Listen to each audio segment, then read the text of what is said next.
Selamat bertemu. Pada kali ini saya akan membahas tentang arsitektur sistem terdistribusi. Sistem terdistribusi merupakan satu sistem yang kompleks yang menghubungkan banyak mesin,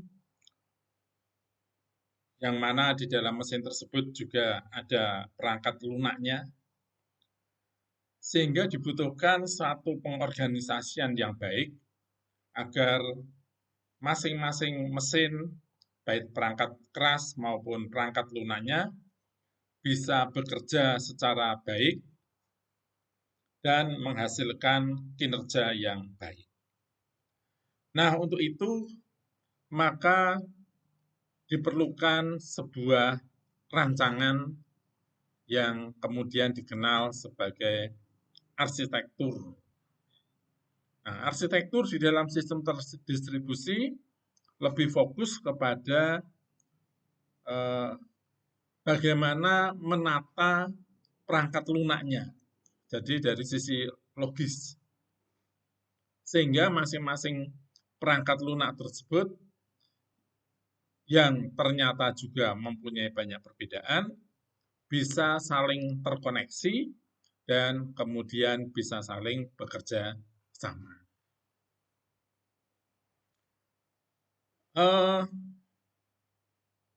Arsitektur didefinisikan sebagai penyusunan komponen-komponen satu sistem atau layout, ya. Kemudian fungsi dari komponen-komponen tersebut, konektivitas antar komponen, dan otomatis pemetaan fungsi dari komponen tersebut. Ya, ini sama dengan arsitektur rumah misalkan.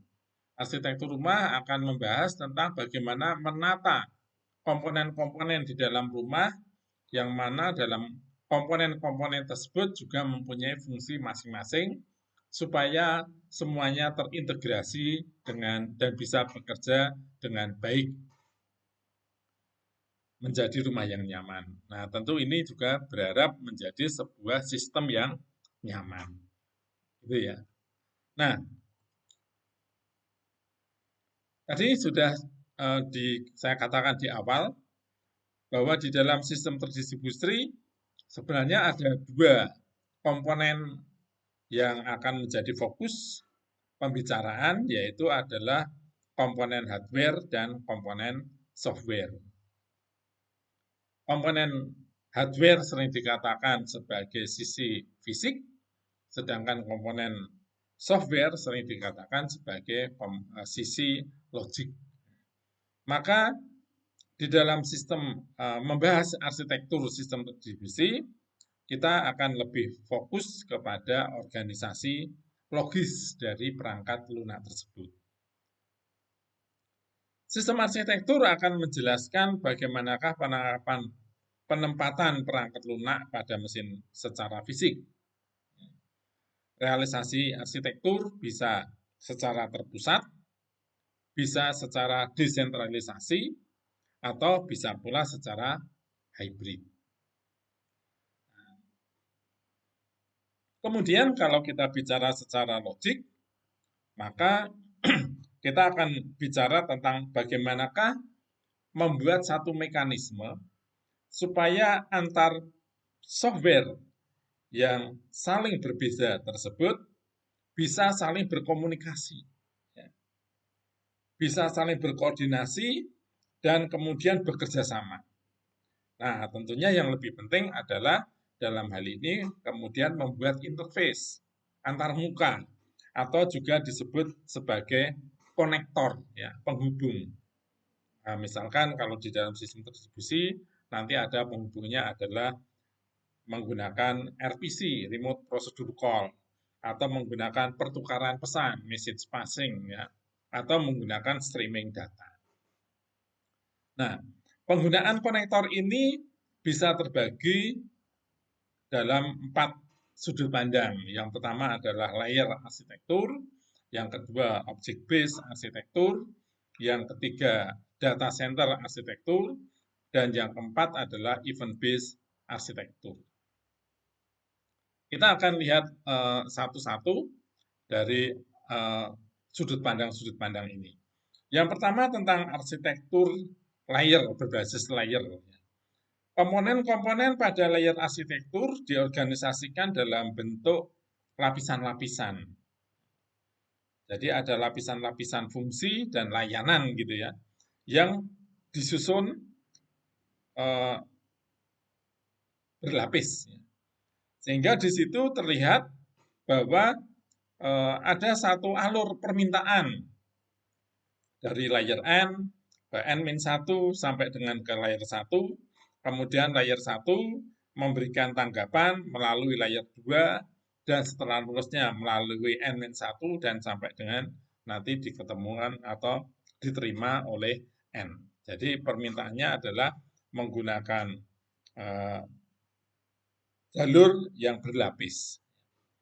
Nah, kemudian dari sisi object base, ya, object base menggambarkan bahwa setiap objek itu, bahwa komponen-komponen dalam sistem terdistribusi itu terdiri dari objek-objek. Kemudian objek-objek ini saling berkorespondensi satu dengan yang lain, ya, melalui mekanisme prosedur call, ya, prosedur call, pemanggilan prosedur. Ya. Itu gambaran yang kedua. Gambaran yang ketiga adalah data center arsitektur. Ya. Nah, di dalam data center arsitektur ini tujuan pertama adalah bagaimanakah mengakses dan melakukan pembaruan data. Nah, proses akan berinteraksi dengan membaca dan memodifikasi data di beberapa tempat secara bersamaan, baik secara aktif maupun pasif. Secara pasif itu boleh dikatakan sebagai tradisional, jadi menanggapi permintaan, tetapi secara aktif ini bisa dilakukan secara bersama, ya, blackboard system, ya, memecahkan masalah secara kolaboratif, sehingga sistem akan memperbarui klaim ketika ada satu perubahan informasi. Itu konsep dari data atau cara pandang dari data center arsitektur. Nah, data center ini bisa dipandang sebagai sebuah gudang data, boleh dikatakan gitu ya. Ada gudang data. Ya, kemudian gudang data ini berfungsi sebagai pengelola data, mulai dari mengumpulkan, mengolah, dan menyimpan. Kemudian menemukan kembali, serta memberikan dukungan untuk pengambilan keputusan. Jadi gambarannya dalam data center arsitektur ini ada sebuah gudang data yang kemudian gudang data ini siap untuk diakses dan memberikan bantuan kepada komponen-komponen yang meminta layanan. Itu konsep data center. Nah, yang keempat tadi adalah event-based layer, event-based arsitektur. Event-based arsitektur di sini modelnya adalah atau basisnya adalah tentang event. Ya. Jadi proses mengeluarkan event, ya, setelah middleware itu memberikan kepastian, sehingga hanya proses itu yang kemudian bisa disubscribe untuk event yang diterima. Nah, contohnya gambarnya seperti ini. Jadi di situ ada beberapa komponen, ya, mesin-mesin lah boleh gitu. Kemudian bagian tengah di sini, ya, ini adalah middleware-nya. Ya. Kemudian kalau ada satu permintaan, tentu permintaannya akan melalui middleware. Kemudian kalau middleware ini lalu memberikan satu persetujuan, maka dia akan memberikan event kepada komponen lain yang diminta, ya, untuk memberikan tanggapan. Nah, tanggapan tersebut juga kemudian akan melalui middleware, lalu akan mengarahkan kepada komponen yang menerima. Nah, event based ini mendukung beberapa gaya komunikasi, yaitu publish, subscribe, kemudian broadcast, dan point to point. Ya, itu adalah event based arsitektur. Nah, jenis-jenis arsitektur yang bisa diterapkan di dalam sistem terdistribusi adalah arsitektur yang terpusat. Disebut juga sebagai struktur client server yang tradisional. Struktur client server yang tradisional. Ya, di mana di sini ada dua jenis, yaitu application layering atau menggunakan multi-tier arsitektur. Yang kedua adalah sentralisasi arsitektur atau dikenal juga sebagai peer-to-peer, ya, desentralisasi arsitektur atau peer-to-peer. Nah, modelnya di sini adalah struktur peer-to-peer, unstruktur peer-to-peer, dan topologi manajemen dari overlay network, serta yang keempat adalah super peer. Kemudian bentuk yang ketiga adalah hybrid, ya, kombinasi antara sentral arsitektur dengan peer-to-peer. Dan ini ada dua jenisnya, yaitu edge server system dan kolaboratif distributed system. Nah, kita akan lihat yang pertama adalah tentang jenis arsitektur sistem yang terpusat. Arsitektur sistem yang terpusat atau centralized system. Dalam centralized system, komponen data, proses, dan antarmuka dari satu sistem informasi ada di pusat. Pengguna berinteraksi dengan sistem melalui terminal atau emulator terminal. Satu komputer dengan satu atau lebih CPU akan memproses semua permintaan yang masuk, ya, dan kemudian akan memberikan tanggapannya. Tentu dalam hal ini, komputer ini akan mempunyai persoalan di dalam kehandalannya, karena harus bekerja melayani banyak komputer atau banyak mesin dalam waktu yang bersamaan. Dan akan bermasalah dengan biaya, baik itu biaya komunikasi maupun juga biaya untuk tetap menjaga kinerja agar tetap baik itu. Spesifikasi dan implementasi akan ditentukan di dalam satu sistem. Ya. Ini kelebihan dari arsitektur dengan sistem terpusat. Jadi kita lihat gambarannya seperti ini. Ya. Jadi ada satu komputer yang berfungsi sebagai pusat yang menerima, mengolah data, menyimpan data, dan memberikan layanan kepada semua klien, di mana klien ini boleh dikatakan terminal, ya, sehingga kemudian melalui jaringan dia kemudian melakukan komunikasi dengan server atau komputer pusat. Ya, ini gambaran dari arsitektur dengan sistem terpusat.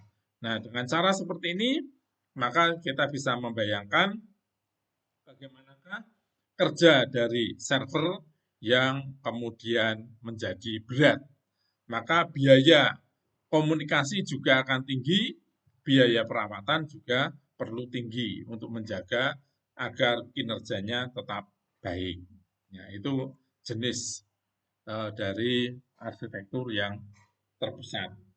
Disebut pula sebagai tradisional client server tadi salah satunya, yaitu karena proses dibagi menjadi dua kelompok secara pasti.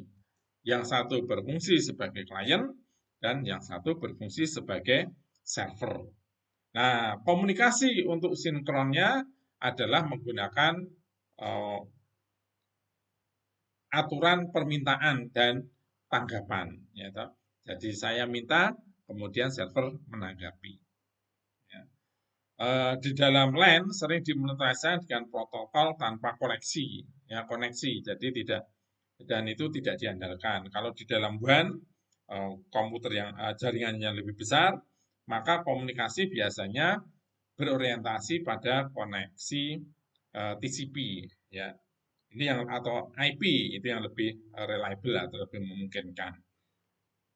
Nah, tentu di dalam bentuk jaringan ini akan punya kemungkinan kegagalan di dalam komunikasi. Nah, kita lihat bagaimanakah arsitektur dari client server ini di dalam menanggap atau di dalam melakukan pertukaran pesan antara klien dan server. Ya, di sini kita lihat ada klien yang meminta layanan kepada server. Ya. Kemudian server memproses, perlu waktu proses tentunya, baru kemudian hasilnya akan diberikan kepada klien. Nah, waktu antara klien mengajukan permintaan ke server, waktu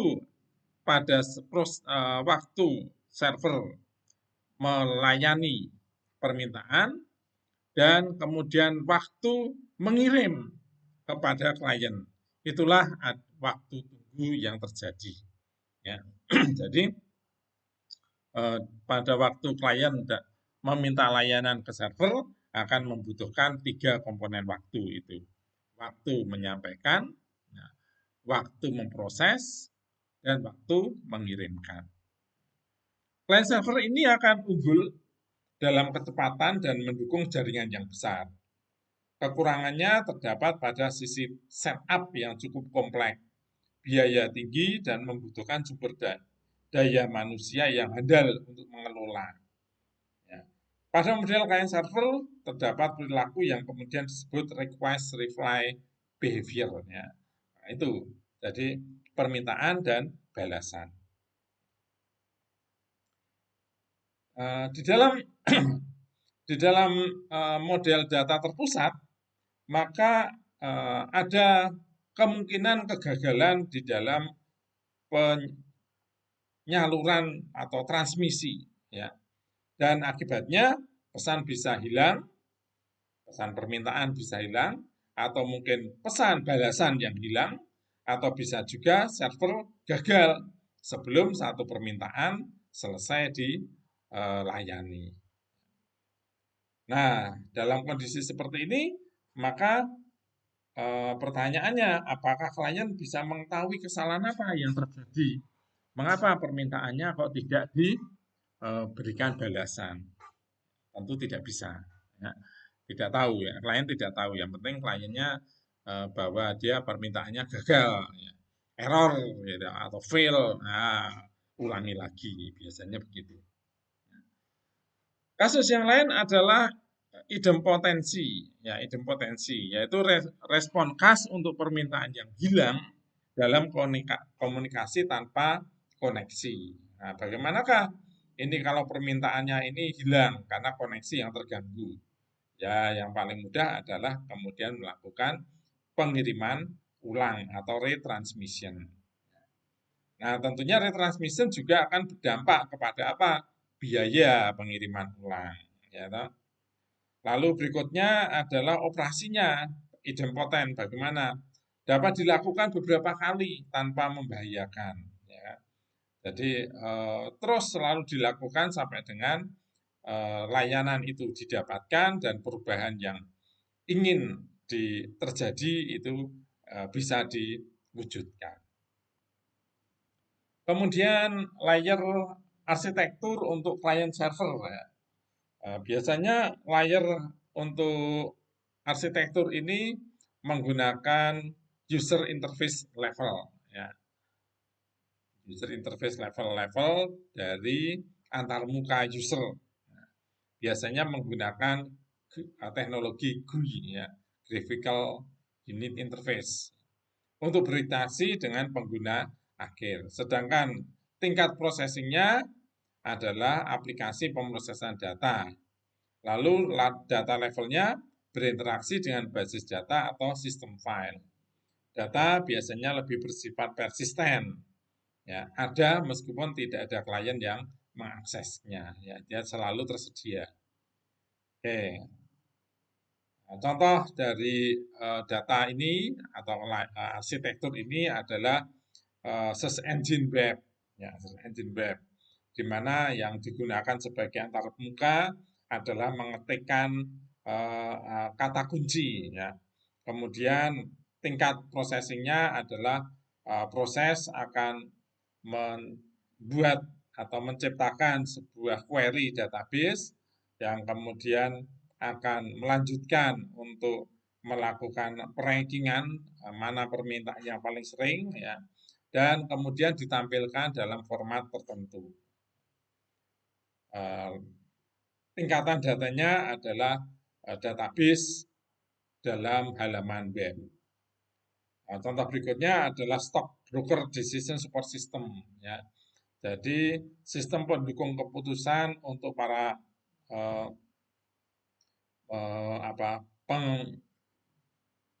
pengaktif di dunia saham atau pialang gitu ya. Sistem mendukung keputusan para pialang di bursa efek. Jadi interface-nya lebih kompleks ya daripada pencarian biasa. Mengapa? Karena di dalam bursa ini perubahan itu terjadi dari menit ke menit dan tidak bisa terprediksi, apalagi untuk jumlah perusahaan yang banyak. Ya, dan dari kejadian itu, perubahan yang terus-menerus itu juga diharapkan user itu bisa selalu memutuskan kapankah dia harus menjual saham, membeli saham, atau dalam posisi menunggu. Nah, kemudian ada juga desktop office suite ya. Jadi kita membuat satu database yang memungkinkan untuk interface itu mengakses beberapa dokumen atau data sekaligus. Oke, ini adalah application layering itu. Jadi di situ ada 3, ada user interface level, ada processing, dan ada data level. Perhatikan saudara-saudara bahwa data ini terpisah dari algoritma ataupun dari pemrograman-pemrogramannya. Ya. Jadi ini ceritanya kalau user face itu ingin meminta layanan, misalkan di dalam sebuah mesin pencari, ya, dia memasukkan keyword atau kata kunci, kemudian kata kunci ini akan mengenerate sebuah query, kemudian query ini akan mengakses basis data, ya. Lalu ketemu, maka basis data ini kemudian akan dinilai dulu ya, dengan algoritma tertentu, dinilai berapakah yang mengakses berapa lama, ya itu seperti itu, sehingga terjadi satu ranking nanti ini informasi yang paling sering diminta. Nah, kemudian dari situ baru dilanjutkan kepada HTML generator, dan HTML generator kemudian akan mengantarkan kepada pengguna atau yang meminta layanan tersebut. Itu sebabnya saudara-saudara, karena di situ ada model ranking, maka saat kita itu menggunakan atau melakukan pencarian menggunakan search engine, biasanya akan muncul sedikit kita ketik lalu muncul kata-kata yang lain, karena kata-kata yang lain itu adalah berdasarkan ranking. Kalau orang ngetik seperti ini biasanya dia akan melanjutkan ketikannya seperti apa. Tidak selalu tepat, tetapi minimal itu tetap bisa membantu juga. Oke, sampai